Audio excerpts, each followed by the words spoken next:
Hola y bienvenidos a Revolución Educativa, el programa creado por Escuela de Experiencias, donde vamos a compartir los mejores consejos para convertirnos en el cambio que queremos ver en la educación. Y para ello hoy contamos con un gran educador, con Chema Lázaro, que es maestro de primaria, profesor del máster de neurodidáctica y cofundador de Newco. Hola, buenas tardes, Chema. Hola Juan, ¿qué tal? Muy buenas tardes. De viernes. Bienvenido y una pasada contar contigo porque en la primera entrevista que hicimos en este programa Javi te tuvo muy presente y era ya necesario que estuvieses por aquí. Sí, ya la escuché, la escuché. Así que pues si puedes contarnos un poquito más quién es Chema Lázaro, para aquellos que no te conocen. Claro, bueno, pues Chema Lázaro es un maestro, ¿no? Más que profe, soy maestro porque estudié magisterio de la especialidad de educación física y bueno, pues un tío que le mola mucho lo que hace, que siempre me defino que tampoco sé hacer muchas más cosas de las que hago, ¿no? Entonces, pues nada, estudié magisterio, luego trabajé varios años ahí un año en un cole con bastantes dificultades y decidí volver a estudiar porque veía que no tenía mucha idea para poder trabajar en una escuela y empecé psicopedagogía. Y ahí hubo una fase que me desenamoré un poquito de la profesión porque no cumplió las expectativas que yo tenía con ella y empecé a trabajar en toda la parte de educador, pero la parte de educador de calle. Trabajé varios años en una ONG y poquito a poco me volví encontrando con la parte de la educación más formal hasta que terminé pues, como cooperativista en un colegio en la Sierra, entre varios que tuve por el medio y donde he desarrollado pues todo lo que soy hoy en día, ¿no? Ahí en el Leonardo. Y nada, y a raíz de ahí me empiezan a surgir diferentes intereses, que empiezo trabajando al inicio, al principio con la tecnología y poco a poco me voy centrando más en la parte más pura y duramente pedagógica, ¿no? Que es un poco en la tesitura que estoy ahora. Perfecto. ¿Y cómo empezaste en esto de la educación? ¿Era una cosa que ya desde pequeño tenías interés en ser profesor, en ser maestro? ¿O surge de repente? ¿Cómo empiezas en la educación? Bueno, pues yo creo que en mi caso ha surgido de siempre. Yo he sido niño de ocio y tiempo libre, como digo, ¿no? He pasado por todas las fases del ocio y tiempo libre, he sido niño de colonia, niño de campamento, luego fui monitor, coordinador, responsable del ayuntamiento y eso me acercó a un mundo bueno, de hecho he construido mi familia, está construida en base a la educación no formal. Mi mujer la conocí en la asociación de ocio y tiempo libre donde trabajábamos, llevábamos un club infantil. Y con eso empieza a surgir todo. Al principio estaba más enfocada a la parte más pura y duramente deportiva, quería hacer INEF, pero en cuarto de la ESO me rompo la rodilla y me viene otra crisis ahí de motivación y con una profe que era mi tutora en aquel entonces, Teresa Suárez, me dice que por qué no me dedico a cosas de niños, que tengo muy buenas relaciones sociales, tal, y gracias a ella pues pongo el foco en estudiar magisterio. Es muy interesante y la verdad que comparto con todos los que tenemos interés en esto de la gamificación, del juego, de hacer actividades lúdicas, pues tenemos un pasado con el ocio y tiempo libre que la verdad Claro. que está muy relacionado. Y hablando del inicio, de cuando empezaste la carrera de magisterio, ¿qué consejo pues, te hubiese gustado recibir en aquellos inicios? Joder, Juan, es muy buena pregunta porque el día 21 tengo que dar una charla ahí para el País con Futuro y va un poco enfocado a qué le diría a la gente que está estudiando ahora que quiera dedicarse a esto y me está costando un poco como sacar esa idea porque es como algo muy intrínseco a mi persona, ¿no? Entonces creo que en el fondo mi consejo es da igual lo que hagas, pero ama lo que estés haciendo, ¿no? Que te guste mucho, que le dediques horas, que le desarrolle, porque esa es la parte donde vas a encontrar el placer, ¿no? Al fin y al cabo vas a pasar muchas horas realizando un trabajo y es muy importante que te sientas cómodo y que sientes que ese trabajo tiene una misión en tu vida y no solo en la parte económica, que es importante, pero que no solo sea la que te mueve cada mañana cuando te levantas. Qué bueno, la verdad es que la parte de propósito, que quizás no se nombra mucho y no se ve mucho en las escuelas, ni institutos, ni universidades, es decir, tener un interés por el que levantarse por las mañanas y esté relacionado con tu trabajo, la verdad que es muy interesante que existan charlas como las que vas a dar, porque la verdad que a los jóvenes no se les plantea este tipo de cosas y a nosotros tampoco se nos plantea en su momento de buscar aquello en lo que nos apasione y poder dedicarnos a ello. Claro, de ir descubriéndote un poco tus talentos, ¿no? Tus intereses, que no tengan solo que ver con tus habilidades, ¿no? Que es como está un poco enfocado. Yo cuando hablo con Agustín Cuenca, con un colega, bueno, no sé si le conocerás, él siempre dice que a las personas nos gustan las cosas que se nos dan bien. Y claro, a veces es importante que te descubran aquello en lo que se te da bien, que a lo mejor no está regulado, observado por en este caso los maestros, que son los que más horas pasan con uno. Y es muy importante visibilizar eso y partir desde los talentos de la gente y desarrollarse tanto a nivel de capacidades como a nivel emocional. Perfecto. Y vamos a ver si entramos en materia. Neurociencia, neurodidáctica. ¿Qué es eso, Chema? ¿Cómo empezaste en este mundo tan interesante? Pues, joder, es en el fondo un poco lo que me cambia pues, la vida, ¿no? Lo que me da el giro de 360 grados o de 180 de la escuela a lo que estoy haciendo ahora. Pues mira, yo empecé ahí en el Leonardo con un grupo que tenía un grupo muy cañero en sexto de primaria y me costaba un poco llegar a ellos con la parte de dar las clases como las daban en aquel entonces. Y luego ya cojo yo un grupo que le tuve cuarto, quinto y sexto, que son los burros, yo los llamaba, porque éramos el B de burros. Y a raíz de ahí yo empiezo a explorar una parte de innovar en mi práctica educativa y me centro mucho en la parte tecnológica, ¿no? Creo un blog, me centro en llevar mi iPad dentro del aula para empezar a crear cosas, veo cómo les puedo implicar a ellos en la parte de informática tal, y cuando veo que empieza a tener buenos resultados, yo digo, hostia, esto tiene que estar fundamentado en algo. En ese transcurso, José Ramón Gamo, Joséchu, me viene a dar una formación a mi cole, inicial sobre TDAH, luego viene a dar otra una corta sobre neurodidáctica y luego nos da un curso de 30 horas sobre neurodidáctica y yo le digo, mira, tío, yo todo esto que tú me estás contando, yo lo estoy haciendo en clase. Digo, pero no sé por qué lo hago, no sé en el orden que lo hago, pero creo que lo hago. Y me pone en contacto él con Ana Forés, con la que me intercambio ahí un par de correos y ahí empiezo a releer a pedagogos, a parte de neurocientíficos que había dejado olvidado de la parte de la carrera y todo como totalmente en desuso y olvidado, ¿no? Yo que sé, vuelvo a leer a Kilpatrick, vuelvo a leer a De Crowley y eso me va acercando a la mejora educativa y poco a poco a buscar una respuesta en la parte de neurodidáctica. Cuando termina esos 3 años con mi grupo, me dan el Premio Nacional de Educación y a partir de ahí como que se genera una parte de, bueno, pues parece que se lo han reconocido, vamos a escucharle, que hasta entonces no estaba ocurriendo. Y ahí empiezo a hablar con Joséchu, le digo que ha tenido muy buenos resultados, todo lo que habíamos estado haciendo, y me beca con una plaza en el máster de neuro. Y ahí ya es donde todo se dispara exponencialmente. Entonces, la intención de buscar qué nos dice la ciencia sobre cuál es el aprendizaje natural.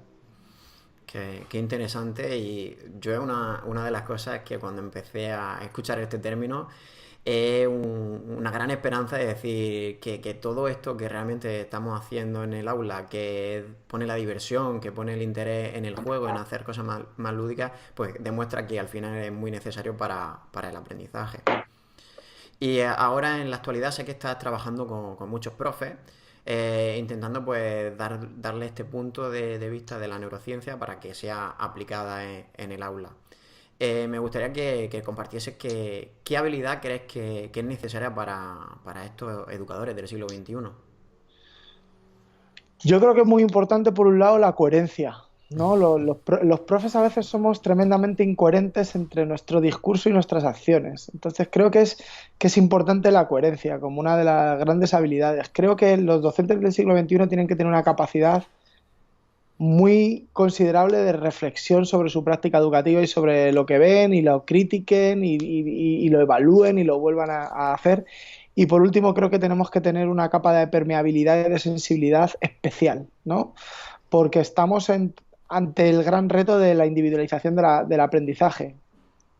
Y esto requiere de estrategias que hasta ahora no se estaban poniendo muy en juego, era todo café para todos y ver qué es lo que ocurría con esto. Y ahora estamos desarrollando estrategias diferentes. Entonces creo que eso es muy importante y empezar a ver al alumno como personas, no como alguien, no como aprendices, ¿no? Entonces, cuando trabajas con personas, hay que centrarse primero en la persona y luego ya construimos todo lo demás, ¿no? Esto ya lo decía Vygotsky, pero importante esto, la parte personal del alumno y la permeabilidad ante la diversidad que existe de cultural, de creencia, de raza, de política, de todo.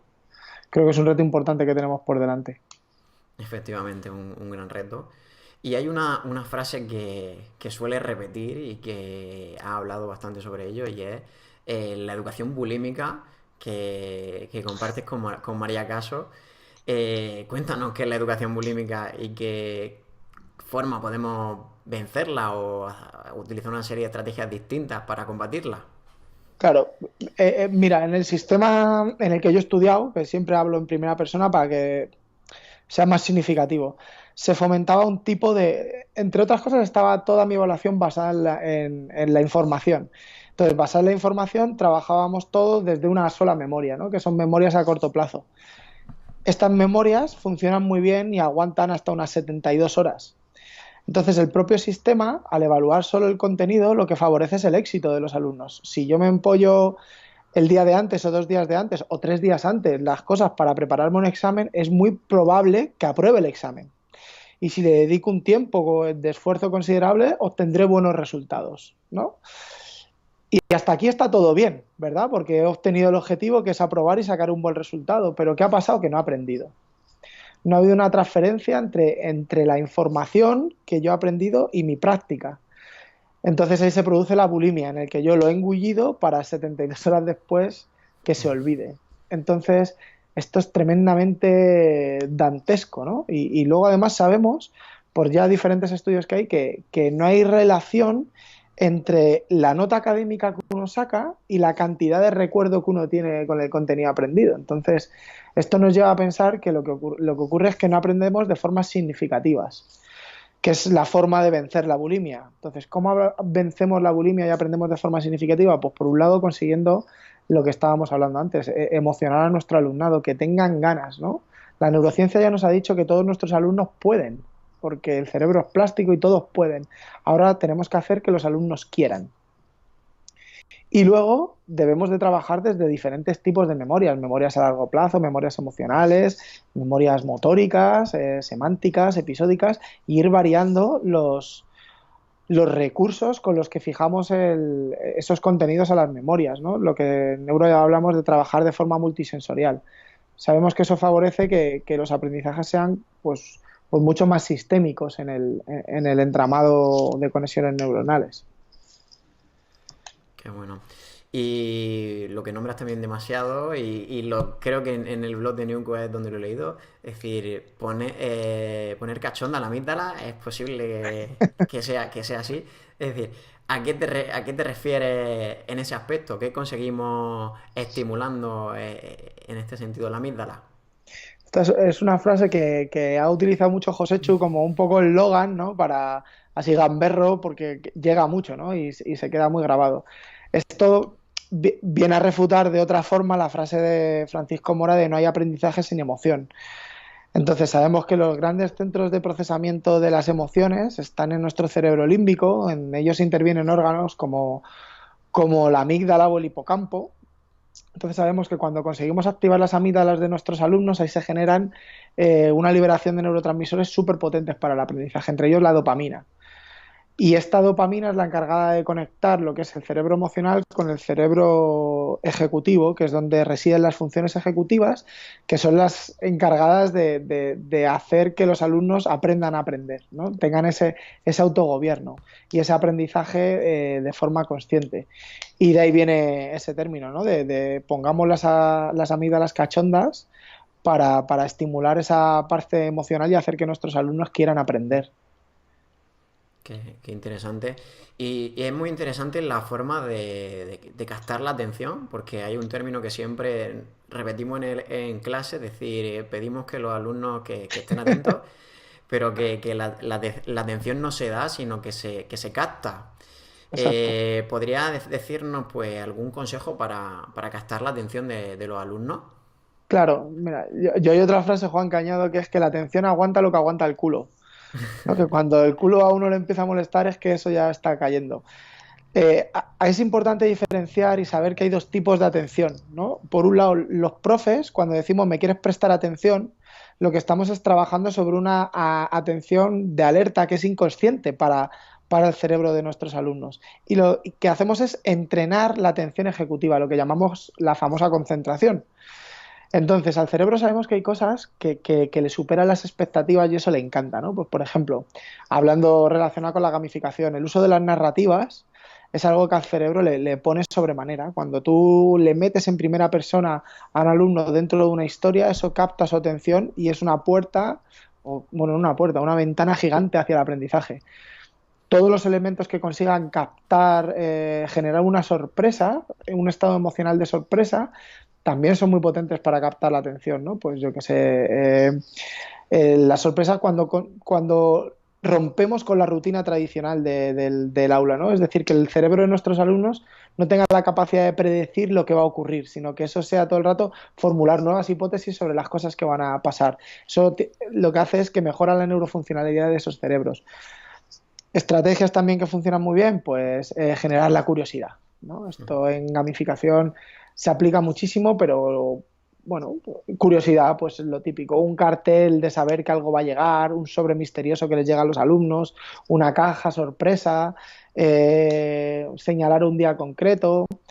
El juego, como tal, es un captador nato de la atención, el humor, que esto a veces está como súper desterrado, ¿no? Que parece que uno no puede aprender con alegría, sino que aprender conlleva esfuerzo y no tiene por qué ser así. Aprender conlleva perseverancia, pero uno no tiene por qué atribuir el valor del esfuerzo. Bueno, en fin, ¿qué más cosas le encantan al cerebro relacionadas con la atención? Pues por ejemplo, le gustan mucho las disonancias cognitivas. Esto en neuro es generar algo que a priori no estábamos preparados para que eso estuviera dentro de ese contexto, ¿no? Pues yo qué sé. Pues a lo mejor estás dando los autores de la generación del 28 y metes a un futbolista del Real Madrid, ¿no? Y como, ¿esto qué pinta aquí, no? Y entonces eso hace que salte por los aires esa atención. Ayuda mucho todo lo que son los organizadores gráficos, ¿no? Mapas mentales, líneas del tiempo. Pues aquí, por ejemplo, nos ayuda mucho toda la parte de rutinas y destrezas de pensamiento para trabajar desde esa parte de la atención. Estos son algunos ejemplos que Sí, podríamos utilizar. creo que tenemos bastante y luego ya hay que profundizar. Y antes hablábamos de las habilidades que son necesarias para el siglo XXI, que pues, comparto contigo lo de la coherencia. Y lo que yo veo es que pues, realmente los profesores educadores de este siglo XXI pues, son ejemplos, es decir, son grandes iniciadores, ponen en marcha enseguida en cuanto pueden proyectos, iniciativas, y yo sé que tú eres uno de estos iniciadores y tienes grandes proyectos. Me gustaría que compartiese uno de esos proyectos que tengas más cariño, que quieras compartir. Que ya haya hecho. Sí, que ya hayas hecho. Pues mira, yo creo que el proyecto más bonito hasta ahora que llevaba así o que para mí haya sido más impactante fue el blog que conseguí tener con mis alumnos en cuarto, quinto y sexto de primaria, porque además ahí se ve mi evolución como profe, de ser un blog en el que al inicio yo lo único que hacía era grabarme videotutoriales, flipear un poco la clase y luego mandar tareas extra. Eso era el inicio. Y luego fui evolucionando y empezaba a mandarles retos dentro del blog, les mandaba cosas curiosas y eso evolucionó en que los propios alumnos participaban y escribían dentro del blog y formaban parte y eso luego ya evolucionó a que colgaba artículos para las familias de mi clase, ¿no? Entonces se ve como ahí yo iba integrando todo lo que creía que era la comunidad de aprendizaje. Esa la recuerdo con mucho cariño. Y ahora que la acabamos de llevar a cabo con los compis que damos innovación educativa y tecnología, Larry y Juan Carlos, pues la gamificación esta que hemos hecho de la propia asignatura, que se llama 8 Reasons to be a Good Teacher, que hemos elegido qué metodologías tienen más impacto ahora mismo en el aprendizaje de los alumnos y se las hemos presentado a los alumnos de innovación educativa. Y lo que hemos hecho es que cada uno de los profesores nos hemos dividido el trabajo preparándonos esas clases y lo que hemos es multiplicado los resultados, ¿no? Hemos dividido el esfuerzo y multiplicado los resultados. Y esto me ha parecido súper significativo porque he podido aprender cómo otros diseñan, plantean las clases y meterlo dentro de una ambientación contextual ha sido muy significativo para los alumnos. Bueno, está siendo. Y para nosotros es un aprendizaje. Tenemos que mejorar muchas cosas porque engranar a 7 profes ahí trabajando sobre los mismos contenidos y meter esa maquinaria en tiempos, pues es complicado, pero la experiencia está siendo súper bonita. Muy, muy interesante. Y bueno, creo que ese proyecto ha sido premiado, entiendo, o estoy confundido con que Sí, el... Ah, bueno.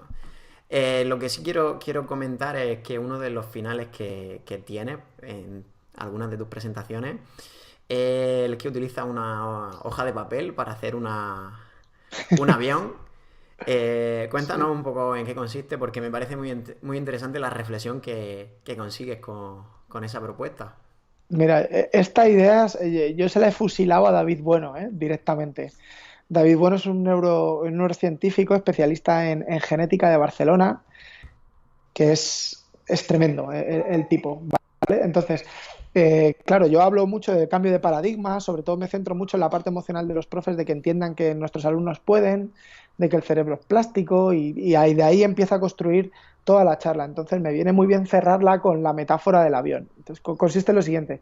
Yo tengo un folio, un DIN A4 cortado normal y entrego a cada participante hojas de diferentes colores, folios de diferentes colores y cortados de formas aleatorias para que no cumpla el patrón normal de una 4.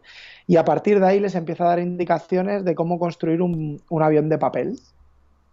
Estas indicaciones obviamente son para todos igual, da igual el trozo de papel que tengan, lo que necesiten. Yo doy las indicaciones para todos igual y ahí hago un poco, lo teatralizo un poco para que vean las indicaciones que damos, ¿no? Pero cómo no estás haciendo el avión así, te tendría que salir la misma forma si estás haciendo lo que yo te digo, ¿no? Representar un poco ese patrón de clase más instructiva. Y poco a poco lo voy migrando cuando ya van haciendo los aviones en trabajar lo que sería la escuela más neuroeducativa, ¿no? Reforzar los procesos por encima de los resultados, ensalzar cualquier tipo de avión que se produce y al final del todo, cuando ya esos aviones están fabricados, lo que hacemos es los lanzamos y los echamos a volar donde la metáfora final es que ellos se tienen que dar cuenta que si cada cerebro es único, cada uno de nuestros alumnos tiene un pedacito de papel completamente diferente y que la función de la escuela no es enseñar a doblar todos esos papeles iguales, sino que en función de esas necesidades enseñar a cada uno a doblar su papel de la mejor forma posible, pues para que su avión vuele lo más alto y lo más lejos que pueda. De verdad que es muy interesante que la función de la escuela sea más de autodescubrimiento, donde los alumnos se conozcan, vean aquello en lo que destacan y acompañarles a que despeguen y que puedan volar ya libres en lo que le queda el resto de su vida y enfrentarse a un mundo cambiante que es la realidad que nos encontramos. Total, ¿no? Ayer estaba en el CPR de Don Benito y estaba cenando con el asesor y estábamos hablando un poco de cuál era para cada uno el fin último de la escuela y los dos coincidíamos en que era importante que la escuela enseñara a aprender, ¿no? Que los alumnos aprendieran a aprender y que en un futuro utópico, ¿no? Muy, muy, muy utópico, sería como la campaña esta de UNICEF, ¿no? Que el objetivo propio de las escuelas fuera cerrar las escuelas, ¿no? Porque los propios alumnos, las propias personas tengan tal iniciativa por aprender, tal capacidad de relacionarse, de trabajar en equipo, de comunicarse, que ni tan siquiera un horario ceñido de infraestructura tenga que darse eso, sino que se generaría de formas naturales. Así como muy, muy La utópico. verdad que muy bonito, pero de momento tenemos que poner muchos cimientos Exacto. a lo que tenemos. Y hablando de esto, de inspiración y tus referentes, cuéntanos un poco quién son las personas que te inspiran. Pueden ser personajes históricos, no podemos Ah, ah, irnos más lejos. mira, Personas que tú recomiendes seguir, que te han inspirado a ti. mira, a mí me inspira mucha gente de muchos ámbitos diferentes, ¿no? Tengo personajes más anónimos que son amigos, eh, particulares, ¿no? Yo qué sé, pues tengo mi amigo Álvaro que se dedica a toda la parte de diseño y me inspiran, pues esa parte me da mucha apertura. Luego tengo, bueno, pues, amigos, ¿vale? Pero así gente famosa, me inspira, por ejemplo, mucho Kilian Jornet, que es, bueno, no sé si ahí le conocerán, pero es un deportista de catalán, corredor, hace esquí alpino esquí de montaña y luego hace carreras de ultrafondo. Y tiene un planteamiento filosófico de lo que es la vida que me inspira sobremanera, ¿no? La importancia de autodirigirse uno, de ser libre a medida que toma decisiones, me parece impresionante esa parte. Luego, por ejemplo, el equipo del que me rodeo, tengo la suerte de estar rodeado de gente que por sí es inspiradora, ¿no? Tengo ahí a David, a Gema y a Javi, que son pues, para mí la hostia, ¿no? Que cada día que comparto con ellos una discusión, algo de aprendizaje, es como ¡guau! ¿Sabes? Se me dispara la cabeza. Luego, la parte artística que, por ejemplo, tiene María Caso me resulta súper atractiva, ¿no? Me llama mucho la atención cómo tiene la conceptualización de la crítica, del pensamiento crítico a través de la creación de arte, ¿no? Que es como, ¡guau! Qué chulo! Luego hay un tipo, Pepe Giraldez, que trabaja ahí era un profe del colegio base, ahora trabaja en la fundación del Colegio Base, hace diferentes cosas, que es un tipo intelectualmente que me seduce una barbaridad, me parece brutal, le leo mucho por redes sociales, Carlos Magro también me gusta muchísimo, y luego ya así más concretos de mi campo, pues yo que sé, Jesús Guillén, el creador de Escuela con Cerebro, a mí me parece, lo digo siempre, que es como un regalo para los oídos, la mente y el corazón, o sea, porque es como que tiene esa capacidad de unar todo. Francisco Mora, ¿no? Que sea un neurocientífico humanista, pues me llama poderosamente la atención, ¿no? Como la ciencia está ligada con la humanidad, con la parte de la filosofía. Y luego, bueno, varios deportistas. Tengo un conocido, Miquel Sunier, que es un nadador de aguas abiertas. También tiene una filosofía así como muy libre de la parte del deporte, con la educación, de la construcción de los propios valores, que también me inspira mucho. Tiene un libro que se llama 48 brazadas, que lo recomiendo leer porque independientemente de te guste nadar o no, es una lección un poco de vida. Y eso mucho. Bueno, luego tengo varios, pero bueno, así Sí, principalmente. bueno, creo que nos has dado un poco de trabajo. Y ya que has empezado compartiendo con este libro, es decir, ¿puedes decirnos un par de libros más que recomiendes? Pues mira, libros que a mí me hayan marcado así en la parte de lectura, ¿no? De esto. El último que ha sacado Jesús Guillén, que se llama Neurodidáctica en el aula o algo así, Sí. me parece que es de lo mejor que hay escrito en la parte de neuro. Si no sigues habitualmente sus artículos, es un buen sitio donde tener casi todos recopilados y centrados. Esos me han gustado mucho. Por ejemplo, me gusta mucho el libro de 1894, el este de Big Brother, así como parte de mentalidad. Creo que, por ejemplo, El Principito es un libro que hay que releer habitualmente para, sobre todo los que somos educadores, para que nunca perdamos el contacto con el suelo, porque lo tenemos. Me ha gustado mucho un libro que se llama Pensar despacio, pensar deprisa. No me acuerdo ahora mismo el nombre, pero bueno, habla de... Bueno, Bueno, sale, no te sale, preocupes un- porque lo sale un pondremos luego lápiz en ahí. la referencia. Yo sé cuál es, lo he leído en inglés. Thinking Fast, Eh, Think Slow, se llama sí, así, exacto. sí. Ese libro es muy potente. Luego ha habido otro que me compré el año pasado en la Feria del Libro y lo terminé este verano, que se llama En defensa de la conversación. Y habla mucho de la parte de si ahora mismo estamos en la era un poco tecnológica, ¿dónde dejamos esta parte de las personas, ¿no? Del valor de las ideas y de la palabra? Y ese también es muy chulo. Y ahora que a recomendación del asesor del CPR de Don Benito, pues me empecé a leer esta mañana mismo la cuarta carta de Freire, que escribe para los que van a ser nuevos maestros, que me gustó mucho. Y luego me regaló, mira, cuando terminé la carrera, en el 2003, me regaló mi compañero ahí de viaje, me regaló Diarios de un profesor novato, que ese es así como un clásico de educadores que está muy chulo leerlo. Perfecto, ya no he vuelto a dar más trabajo. Eh, en relación con la lista de tareas que tienes en este momento, ¿en qué proyecto te encuentras? ¿Cuáles son tus próximos las próximas actividades que tienes para un futuro? Pues mira, ahora estamos en toda la parte de asesoramiento y acompañamiento en Ñuco en coles, que eso me lleva una carga tremenda de trabajo. Estamos también en toda la parte de las formaciones presenciales y online, que me come la otra parte, pero hay una parte que estamos ahí como redefiniendo, rediseñando nuevos productos, nuevas historias. Y hay una que me tiene ahí como muy enfilada, que además la he hablado mucho con Javi Espinosa y con Michael Bennett, y es que queremos montar un programa de formación en mentalidad de crecimiento para los alumnos, es decir, que enseñemos a nuestros alumnos a la importancia que tiene de conocer cómo se estructura su propio aprendizaje. Y nos gustaría mucho conseguir llegar a todos los niños de España, esta es casi como la paja mental, llegar a todos los niños de España para sacar un modelo de la formación a través del crowdfunding. De si existe un colegio que tiene la capacidad económica de poder pagarse la formación para todos los alumnos, automáticamente en el momento que compra toda la formación para sus alumnos le regala la formación a otro centro. Y de esta Muy forma interesante. queremos generar esa parte de compartir, de visibilidad que hay que debería existir mucho más en la comunidad educativa, da igual del índole que seas, público, privado, concertado, religioso, laico, sino compartir porque al fin y al cabo compartimos una misma visión.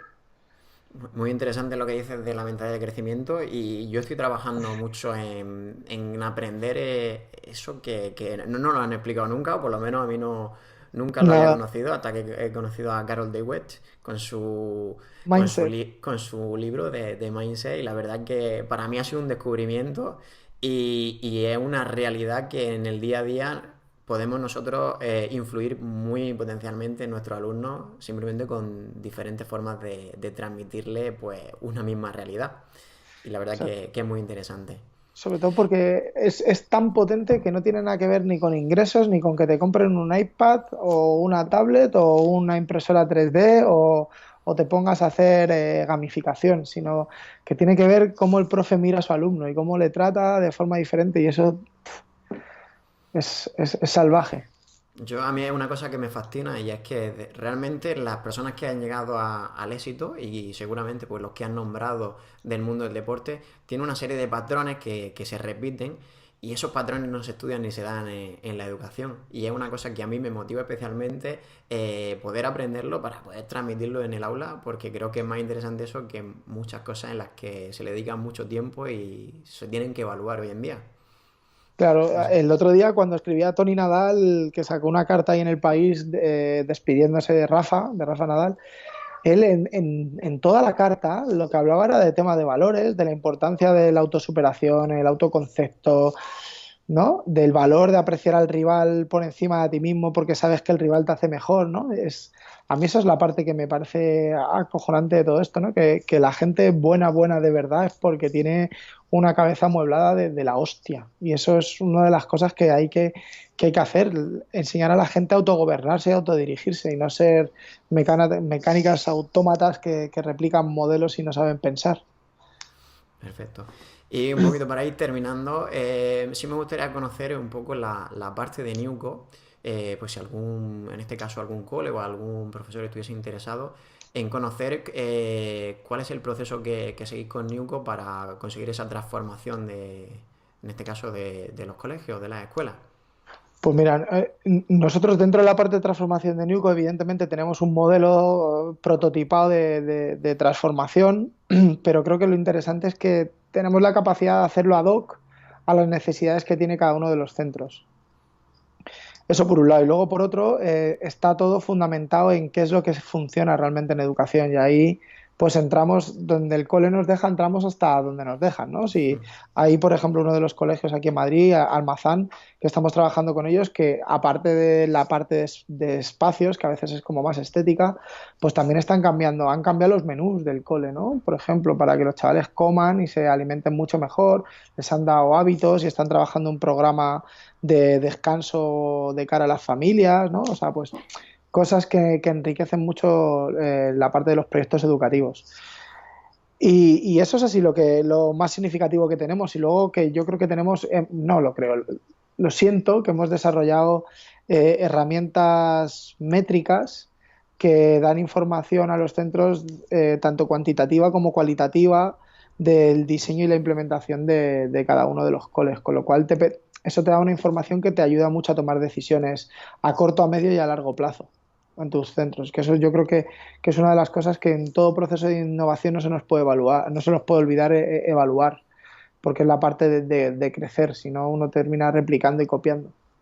Totalmente. El proceso de reflexión es lo que realmente te lleva al A la, aprendizaje. y a la mejora, exacto.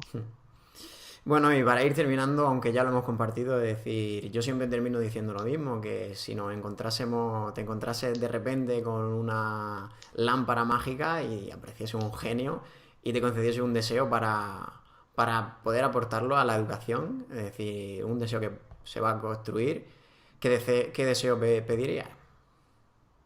Para la educación, Sí.